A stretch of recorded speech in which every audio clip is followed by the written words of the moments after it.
मैं एक भाग्यशाली पुरुष हूं, आप सबकी तरह, क्योंकि मैं जैन हूं, क्योंकि हम सबको मिले हैं परम उपकारी जिनेश्वर प्रभु।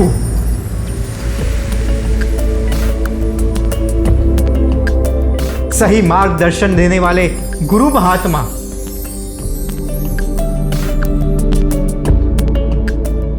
जीवन परिवर्तित कर दे ऐसा उच्चतम ज्ञान, उत्तम गुणवत्ता से भरपूर सात्विक जैन भोजन, उच्च तपस्या करके ये मनुष्य भव को पावन बनाने का मौका, और क्या क्या नहीं। पर क्या हम इस मनुष्य भव को फलदायी बनाने के लिए यह उच्चतम धर्म उपासना का पालन कर रहे हैं? आप सबको पता है कि प्रभु मात्र के दर्शन से कितने पाप मिट जाते हैं, और रात्रि भोजन सीधा नारकी का मार्ग।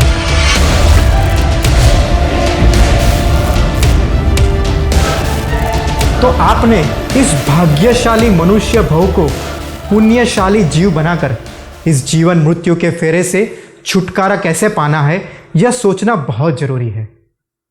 और अब ये लॉकडाउन के इस समय में काफी भाग्यशाली आत्माओं ने उच्चतम पुण्य कमाने का समय बनाया है। जैसे कि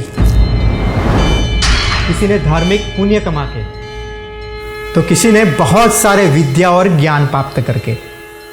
अनुमोदना है इन सभी पुण्यशाली आत्माओं का। पर अब जैसा कि आप सबको पता है, हम सबके लिए पुण्य कमाने का एक अवसर आने वाला है, और वह है महापर्व पर्युषण पर्व। क्या आपको पता है पर्युषण शब्द का मतलब क्या है? शायद आप में से काफी पुण्यशाली लोगों को पता होगा। पर्युषण संस्कृत भाषा के दो शब्द परि और उषण से बनाया हुआ है। परि का मतलब है चारों ओर से, और उष्ण का मतलब है बसना, चारों ओर से अपनी आत्मा में बसना। तो कहने का पर्याय यही है कि जब पर्युषण महापर्व में हमें अपनी आत्मा शुद्धि के लिए काम करना है, we have to look within, we have to work within, तभी यह पर्व हम सब के लिए फलदायी बनेगा। अब प्रश्न यह है कि लॉकडाउन के इस समय में पर्युषण पर्वों को सार्थक कैसे बनाएं, क्या ध्यान रखें, विधि कैसे करें। फिल्यूजन परिवार ने इस विषय पर चर्चा करने के लिए इस लाइव इवेंट में आमंत्रित किया है जैन शासन के प्रख्यात पंडित वर्य श्री पारस भाई शाह। प्रणाम पारस भाई। प्रणाम हार्दिक भाई। इस लॉकडाउन में समय में हम पर्युषण पर्व को कैसे सार्थक बना सकते हैं? वर्चुअल प्लेटफॉर्म पे आपने जो ये ज्ञान प्रदान करने का जो ये माध्यम रखा है, उसे बहुत लोगों को ज्ञान की अच्छी तरह से प्राप्ति हुई है। मैं बहुत खुश हूँ। आपने मुझे प्रश्न पूछा कि पर्युषण महापर्व के अंदर लॉकडाउन के माध्यम से हम किस प्रकार से आराधना करेंगे। अरे बहुत अनोखी आराधना हो सकती है।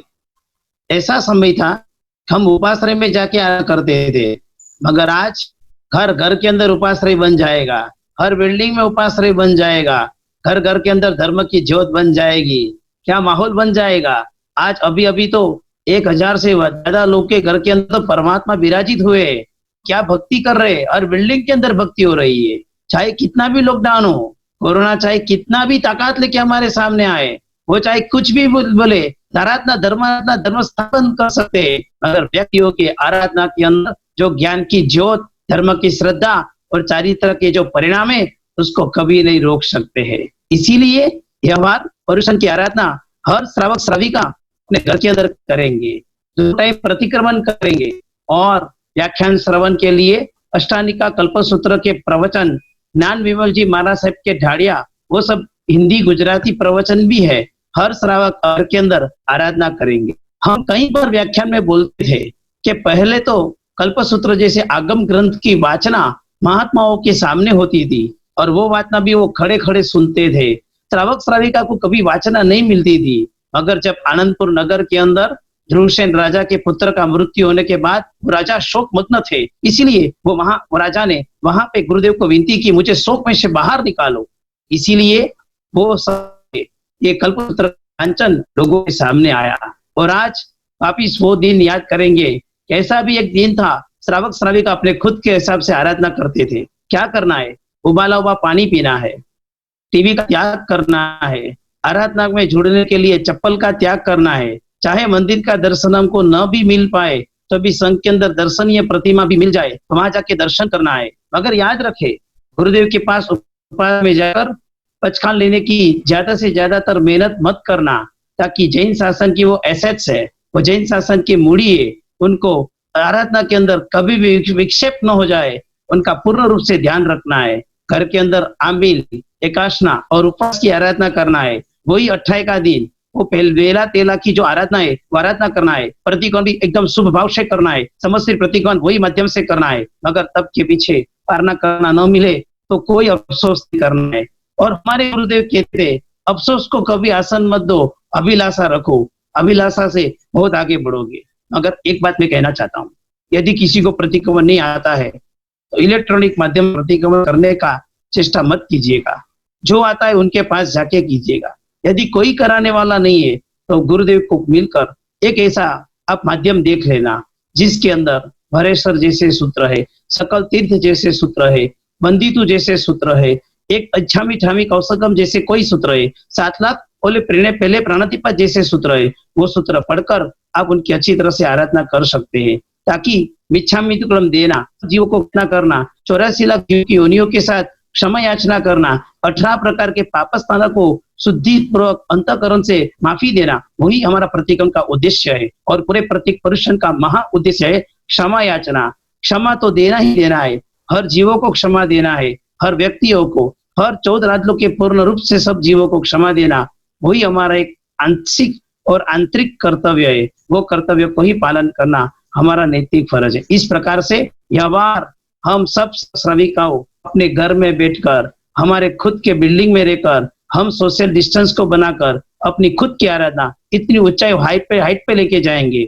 और साथ में एक बात कहना मैं भूल गया, शायद और एक ऐसा माहौल होता था कि वहां पे चढ़ावा होते थे।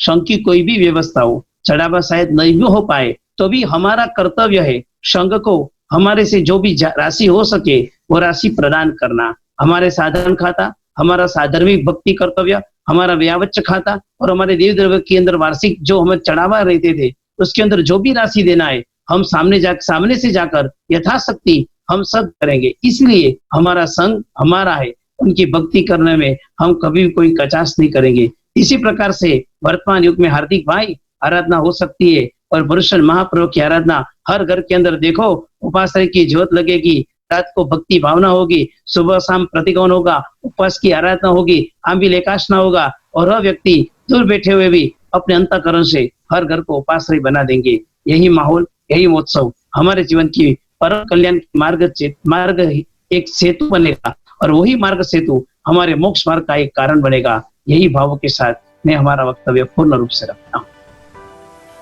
प्रणाम।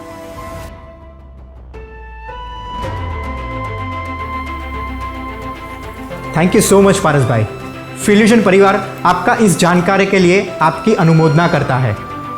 आशा रखता हूँ आपको भी ये अद्भुत लाइव टेक्नोलॉजी पसंद आई होगी, जिसके द्वारा हम लाइव प्रवचन, लाइव इवेंट्स जैसे कि महावीर जन्म, चढ़ावे,